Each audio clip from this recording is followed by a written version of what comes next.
Hello વિદ્યાર્થી મિત્રો, કેમ છો? મજામાં ને?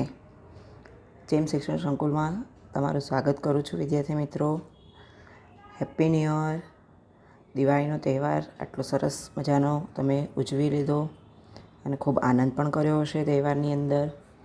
સાથે સાથે તમારે પરીક્ષાની પણ તૈયારીઓ કરવાની હતી અને પરીક્ષા પણ સારી રીતે તમે આપી હશે. તો વિદ્યાર્થી મિત્રો, હવે બહુ બધું મનોરંજન અને આનંદ ઉત્સાહ આપણે મેળવી લીધો. હવે આપણા ભણતર તરફ આપણે પાછા વળીએ.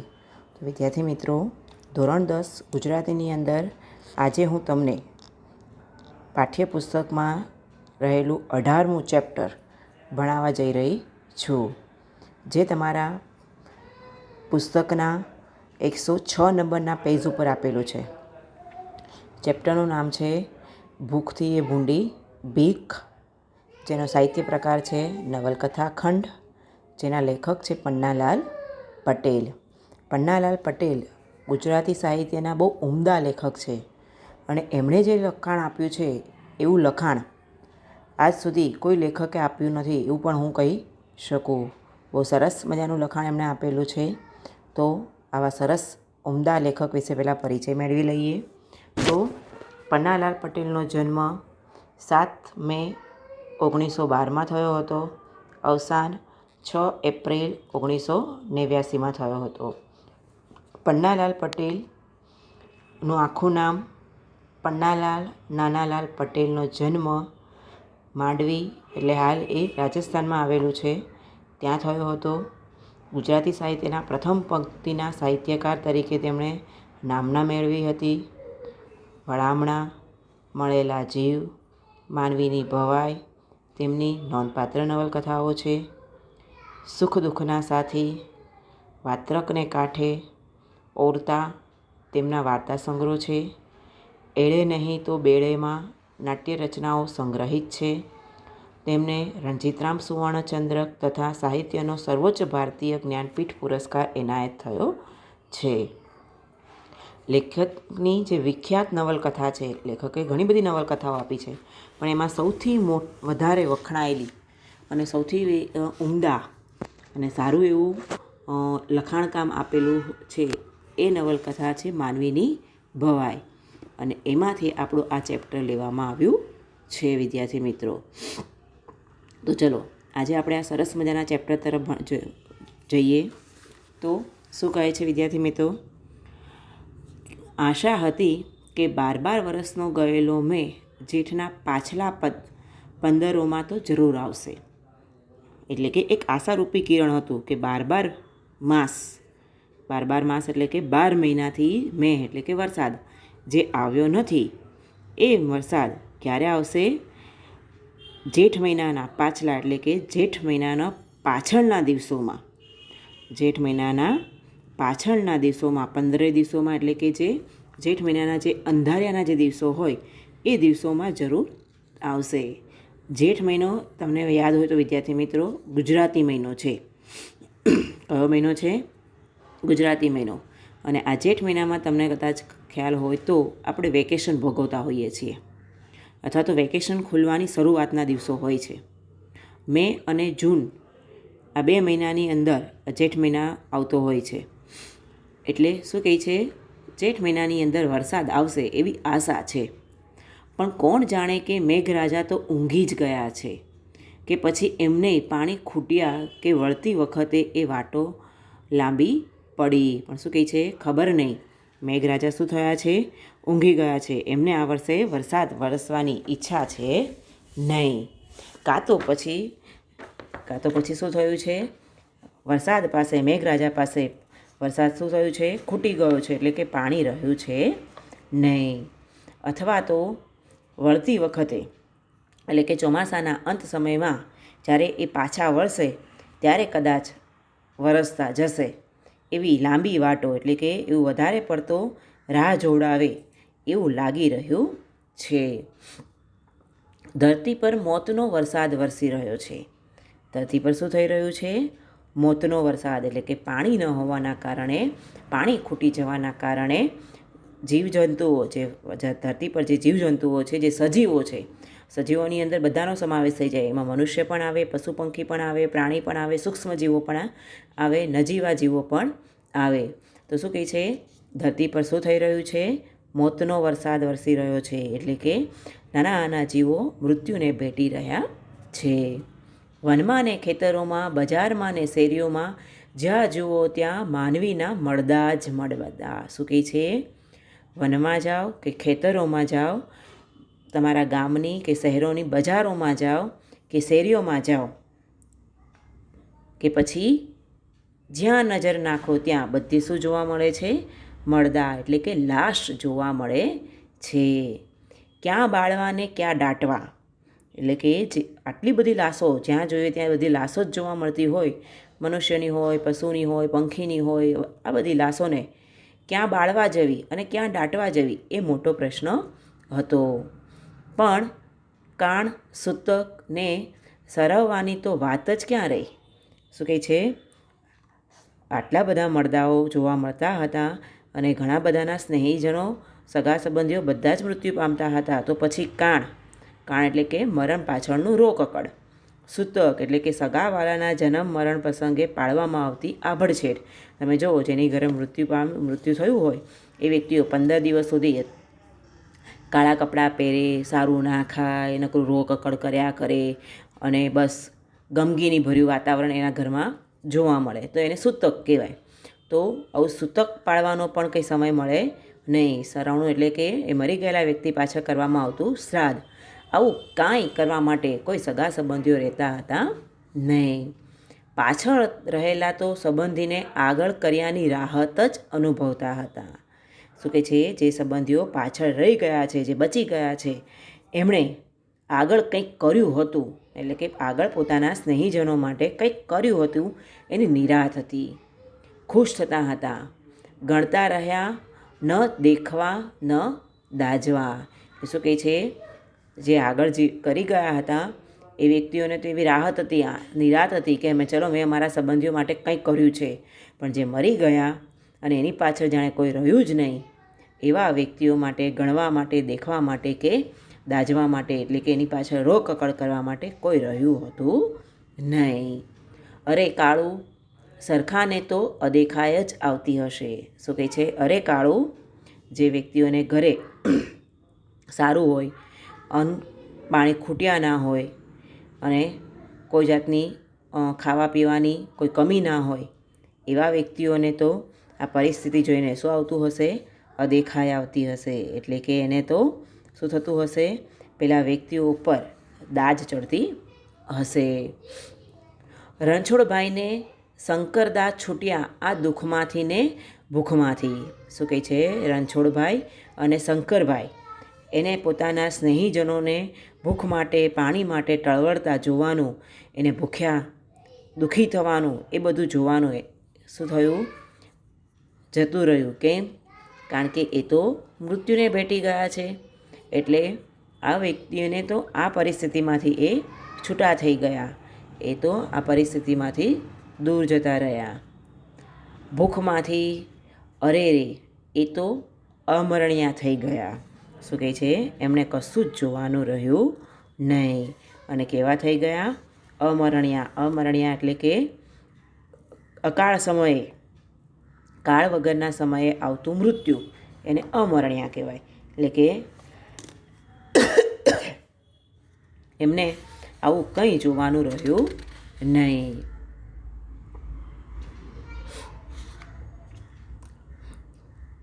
પેલું અનાજે ખૂટ્યું ને વાણિયાને ત્યાંથી બી નહીં માંગું શેઠ. કોણ જાણે ક્યાં લગી કરજમાં આ ભૂખે ટળવાનું હશે. શું કહે છે? કોણ જાણે ક્યારે વરસાદ વરસશે અને આ કરજમાં એટલે કે લોકો પાસેથી દેવું કરીને આમ પોતાની ઉપર આર્થિક બોજો ઉઠાવીને, આર્થિક બોજો વધારીને ક્યાં સુધી આ રીતે જીવવાનું હશે એ સમજાતું નથી. પેલું અનાજે ખૂટ્યું ને વાણિયાને ત્યાં બી નહીં માગું શેઠ. શું કહે છે? પોતાની ઘરે પોતાની પાસે જેટલું અનાજ હતું એ અનાજ પણ શું થયું? ખૂટી ગયું, એટલે કે ઓછું થઈ ગયું.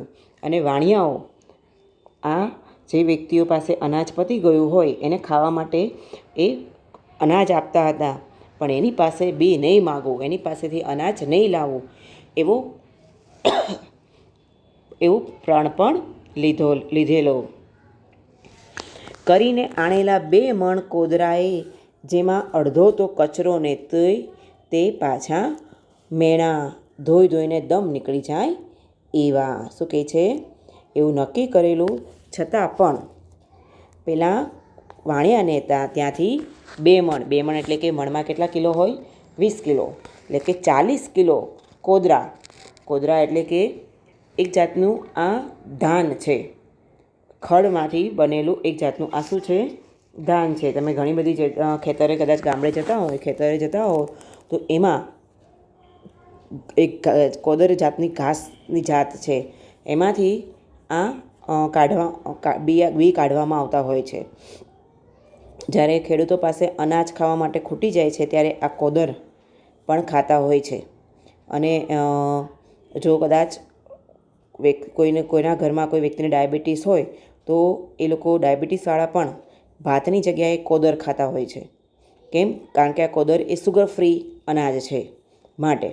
એટલે શું કહે છે કે પેલા વાણિયાને ત્યાંથી 2 મણ જે કોદરો આણેલા હતા એ કોદરો કેવી હતી? એની અંદર અડધો તો કચરો હતો, અને પાછા શું કરવાનું હતું? તે પાછા મેણા ધોઈને દમ નીકળી જાય. એક તો ત્યાંથી લાવવાનું પણ ખરું, અને એમના મોઢેથી શું સાંભળવાનું? મેણા ટોણા સાંભળવાના, અને એ સાંભળીને શું થાય? થાકી જવાય. દમ નીકળી જાય એટલે કે સાંભળીને થાકી જવાય. એ રાજુ, કાકાજી, સાસુના 3 છોકરા, ભલી અને પોતે, આમ 7-8 માણસને કેટલા દિવસ ચાલે? રાજુના ઘરમાં કેટલા વ્યક્તિઓ હતા? રાજુ, એના કાકા, સાસુ સસરા, 3 છોકરા, એની પત્ની ભલી, એમ ઘરમાં 7-8 વ્યક્તિઓ હતા. પેલા 40 કિલો કોદર કેટલો સમય ચાલે? 3 ટાઈમ એક જ વસ્તુ રાંધીને ખવાતી હોય તો કંઈ લાંબો ટાઈમ ચાલે નહીં. અલબત્ત એક તરફ અનાજ ઘટતું ગયું તો બીજી બાજુ સાસુ મુવા ને કાકોજીએ નાનકડી ભત્રીજીને આગળ કરી ચાલતા થયા. શું કહે છે? પોતાની પાસે અનાજ પતી ગયું એટલે એની જે સાસુ હતી અને સાસુની સાથે રહેલા એના કાકાજી અને એની ભત્રીજી, એ પણ આ ઘર મૂકીને શું કર્યું? પોતાના ઘર ભેગા થતા ગયા, પોતાના ઘર તરફ જતા રહ્યા. કાળુ એક બાજુ ખુશ થયો તો બીજી બાજુ દુઃખી એટલો જ થયો. એક બાજુ ખુશ કેમ થયો? કે સારું, ચલો કમસે કમ હવે ઘરમાં થોડાક સભ્યો ઓછા થયા તો ક્યાંયથી આટલું બધું અનાજ માંગીને લાવવું પડશે નહીં, માટે એ ખુશ થયો. અને દુઃખી એટલા માટે થયો કે પોતાના ઘરે કોઈ મહેમાન આવ્યું હતું, એ મહેમાનને સરખેથી પેટ ભરીને પણ ખવડાવી શકે એવી એની હાલત હતી નહીં. આ વગર કામના જીવે છે ને કામના શું થાય છે? મરી જાય છે. એટલે કે પોતાના સાસુ ને સસરાને એનું આ હવે ઉંમર થઈ ગઈ છે અને કોઈ કામ કરી શકે તેમ છે નહીં, મફતમાં બેઠા ખાય છે એવું વિચારી રહ્યો છે કાળુ. એટલે શું કહે છે? એ કામ વગરના વ્યક્તિઓ શું થાય છે? જીવી રહ્યા છે, જેની કોઈ જરૂરત નથી, કામીને કશું આપતા નથી, અને જે આપણે કામીને લાવીએ એનાથી અડધા ભાગનું તો એ ખાઈ જાય છે. એટલે શું કહે છે? આ કામ વગરના વ્યક્તિઓ જીવે છે, અને જે કામના વ્યક્તિઓ છે, એટલે કે જે કામમાં ઉપયોગી બની શકે તેવા વ્યક્તિઓ છે, પોતાના ઘર સંસારને ચલાવી શકે તેવા વ્યક્તિઓ છે, એવા વ્યક્તિઓ મરી જાય છે. અષાઢના આભલા ચોખ્ખા ચટ. અષાઢ મહિનો આવ્યો, પણ અષાઢ મહિનામાં તમે આકાશ જુઓ તો અષાઢ મહિનાની અંદર તમે જુઓ તો આકાશ મોટે ભાગે કાળા ડિબાંગ થઈ ગયા હોય છે, અને આજે વરસાદ આવશે, કાલે વરસાદ આવશે એવું આપણે મનમાં વિચારતા હોઈએ છીએ. પણ એ મહિનામાં પણ આકાશ કેવું હતું? ચોખ્ખું ચટ હતું, એટલે કે સ્વચ્છ હતું. ઢોર ઢાખરને માનવી વિના પાધરપટ પેલા ખેતરો જોઈ લ્યો. શું કહે છે? ઢોર ઢાખર એટલે કે ઢોર વગેરેનો સમૂહ. ગામડાના પાદરોમાં તમે જુઓ તો પેલા રબારી અને ભરવાડો પોતાના ઢોરોને ચરાવવા નીકળ્યા હોય, એમની ગાય, ભેંસો ને બકરા અને બધા પાદરોમાં બપોરના સમયે ઝાડ નીચે આરામ કરવા બેઠા હોય તો એ ઢોરો અને એ પાદરની જે ઝાડના ઓટલાઓ હોય ત્યાં ગામના મોટાભાગના વડીલો બેસીને શું કરતા હોય? કપાટા મારતા હોય. તો એ ઢોર ઢાખર વગર એટલે કે પશુઓ વગર, માનવી વગર ગામનું પાદર કેવું લાગતું હતું? સૂનું લાગતું હતું. જાણે વિરાન થઈ ગયેલું, ઉજ્જળ થઈ ગયેલું ખેતર જેવું લાગતું હતું. દૂર દૂરની ક્ષિતિજો સુધી વાદળાનું નામ નિશાન ન હતું. શું કહે છે? દૂર દૂર સુધી તમે નજર મારો ત્યાં સુધી ક્યાંય વાદળાઓ વરસાદ લાવશે એવું દેખાતું હતું નહીં. જ્યારે તાપ તો અરે રે, વૈશાખ જેઠના તડકાએ આ અષાઢિયા તાપ આગળ તરણા તોલે જ લાગતા હતા. શું કહે છે? જ્યારે તાપ તમે જુઓ એટલે કે તડકો તો તમે જુઓ તો વૈશાખ જેઠના તડકાને પણ પાછા મૂકી દે એવા અષાઢિયા મહિનાના એટલે કે એવા અષાઢ મહિનાના તડકાઓ શું કરતા હતા? તરણા તોલે લાગતા હતા. એટલે કે તણખલાઓને ઘડીકમાં સળગાવી દે, બાળી નાખે એવા લાગતા હતા. આ તરફ ડેગુડિયાના મહાજને વિચારમાં પડી ગયું હતું. આ તરફ એટલે કે એક બાજુ ડેગુડિયા ગામનું નામ છે, એના મહાજન એટલે કે એનો આગળ પડતો વ્યક્તિ જે હતો એ પણ વિચારમાં પડી ગયો હતો. ધનવાળાઓએ મકાન ઉઠાવ્યા હતા. શું કહે છે? ધનવાળાએ મકાન ઉઠાવ્યા એટલે કે જેની પાસે રૂપિયા પૈસા જે લોકો સદ્ધર હતા એ લોકો પણ પોતાના ઘર-બાર ખાલી કરવા લાગ્યા હતા. ને ધાનવાળાઓએ હાના કરતા ગયા ને ઓછું વધતું ધીરતા ગયા. ધાનવાળા એટલે કે જેને પોતાના ઘરે અનાજનો સંગ્રહ કરી રાખ્યો હતો એવા વ્યક્તિઓ પણ હાના કરતાં શું કર્યું? જે પોતાની પાસે જે અનાજ હતું એ બીજા વ્યક્તિઓને ઓછા વધતા પૈસે ધીરતા ગયા એટલે કે વેચતા ગયા અને ધરાઈને પોતે પણ ખાતા ગયા અને બીજાને પણ ખવડાવતા ગયા. તો કોઈકને વળી સલાહ આપી. શું કર્યું? સલાહ આપી. આ અંગ્રેજ સરકાર રેલ પથરાવે છે ને ધાન આલે છે, માટે જાઓ ત્યાં જો જીવવું હોય તો. શું કહે છે? ત્યાં વળી કોક તો વળી સલાહ સૂચન આપતા ગયું. શું આ અંગ્રેજ સરકાર શું કરે છે? રેલ પથરાવે છે એટલે કે રેલની સગવડ કરી રહી છે, એટલે કે રેલના પાટાઓને ગોઠવણ કરી રહી છે, કામકાજ કરાવી રહી છે. તો ત્યાં કામ કરવા જાઓ તો તમને શું આપશે? ધાન આલશે એટલે કે તમને અનાજ આપશે. આલે એટલે કે આપવું, અનાજ આપશે. એટલે માટે ત્યાં જાઓ તો જો તમારે જીવવું હોય તો. ડેગિયામાં રહેલા માનવીય ધરાઈને ખાતા હતા. શું કહે છે? ડેગડિયામાં રહેલા જે માનવીઓ હતા એ માનવીઓ પેટ ભરીને અનાજ ખાતા હતા. એવા મહાજનોએ મરવા પડ્યા હતા. શું કહે છે? એમને દાનપૂન કરનારા જે મહાજનો હતા, જે મહાન વ્યક્તિઓ હતા, જે આગળ પડતા વ્યક્તિઓ હતા, એ વ્યક્તિઓના ઘરે પણ અનાજ ખૂટવા આવ્યું હતું. માટે એ લોકો પણ મરવા પડ્યા હતા. પછી એ તો અતિશય તાપને લીધે કે પરદેશમાંથી આવી પહોંચેલા ડેગુડિયાના વતની સુંદરજી શેઠે કહ્યું એમે હોય. શું કહે છે? પછી એ તો અતિશય તડકાના કારણે, અતિશય ગરમીના કારણે એ મહાજનો મરવા પડ્યા હતા. કાં તો પછી પેલો પરદેશથી આવેલા એક ડેગુડિયાના વતની જે સુંદર શેઠ હતા એમના કહ્યા પ્રમાણે એ લોકોએ આ દાનમાં આપવાનું કામ બંધ કર્યું હતું, એવું પણ હોઈ શકે. આ ભૂખ્યા ખેડૂતોને નિસાસો પડ્યો. એટલે કે જે ખેડૂતો પોતાના ખેતરોની અંદર અનાજ વાવીને પોતાનું ગુજરાન ચલાવતા હતા એ ખેડૂતોને વરસાદ ના પડવાના કારણે બિચારાઓ પાસે ખાવા પીવા માટે કશું રહ્યું હતું નહીં. અને એ પેલા ગામના મહાજનો જે અન્ન આપીને દાન કરીને એ લોકોના પેટ ભરતા હતા, એમના પેટ ભરાવાનું પણ શું થયું? બંધ થયું. એટલે પેલા બિચારા ભૂખ્યા ખેડૂતો જે હતા એ હૈયામાંથી હાય નીકળી ગઈ, એટલે કે નિશાસો નીકળી ગયો. ગમે તેમ પણ ડેગડિયાના મહાજને સુંદર શેઠની વાત ધ્યાનથી સાંભળી.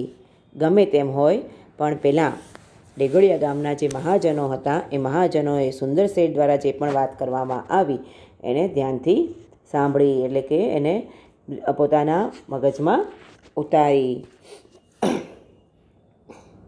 વરસાદ નહીં આવે તો આપણે જેની પાસે ધાન હશે એ નથી જીવવાના. સુંદર શેઠ શું કહ્યું? જો વરસાદ નહીં આવે તો જે વ્યક્તિઓ પાસે ધાન છે એટલે કે અનાજ છે એ વ્યક્તિઓએ પણ જીવવાના છે નહીં. ને આવશે તો આ જ માનવી એકનું અનેક ગણું પકવી આપવાના છે. શું કહે છે? જો વરસાદ આવશે તો જે વ્યક્તિઓને આપણે દાનને દાનમાં આપી રહ્યા છીએ એટલે કે ધાનને જે દાનમાં આપી રહ્યા છીએ એ અનાજને એ 2 ગણું અનેક ગણું ડબલ કરીને આપણને પકવીને આપશે. આપણ કંઈક હળ હાંકવાના ઓછા છીએ. એટલે શું કહે છે? આપણ કંઈક એટલે કે આપણે કાંઈ શેઠિયાઓ હળ હાંકવા કાંઈ જવાના છીએ નહીં. આ ખેડૂતો જ આપણને હળ હાંકીને ધાન આપવાના છે. ને ડેગડિયાના મહાજને કોઠારમાંથી ધાન કાઢી આપવાનું કબૂલ કર્યું. એટલે કે જે મહાજનોએ ધાન આપવાનું જે પોતાની પાસે રહેલું જે અન્ન હતું એ અન્નને જે દાનમાં આપવાનું જે બંધ કર્યું હતું એ મહાજનોએ શું કરવા લાગ્યા? અન્નને દાનમાં આપવા લાગ્યા. એટલે કે વગર પૈસે મફતમાં દાન આપવા લાગ્યા. કિંમત પણ અડધી જ લીધી. શું કર્યું? જે પણ અન્ન પોતે વેચતા હતા એ અન્નની કિંમત કેટલી લીધી? અડધી લીધી. એટલે કે જે મુખ્ય ભાવ હતો મુખ્ય ભાવની અડધી કિંમતે એ ધાનને વેચવા લાગ્યા. અડધો ભાગ ધર્મમાં રાખ્યો. અડધો ભાગ શું કર્યું? એણે ધર્માદો કર્યો. ધર્મના નામે દાન કર્યું. આગળ આ જે ધર્માદો કર્યો એ ધર્માદો કેટલા વ્યક્તિઓ સ્વીકારતા થયા, કેટલા વ્યક્તિઓએ ના સ્વીકાર્યો અને કેટલા વ્યક્તિઓએ એનો વિરોધ કર્યો એના વિશે વિદ્યાર્થી મિત્રો આપણે આગળના વિડીયોમાં ભણીશું. Thank you.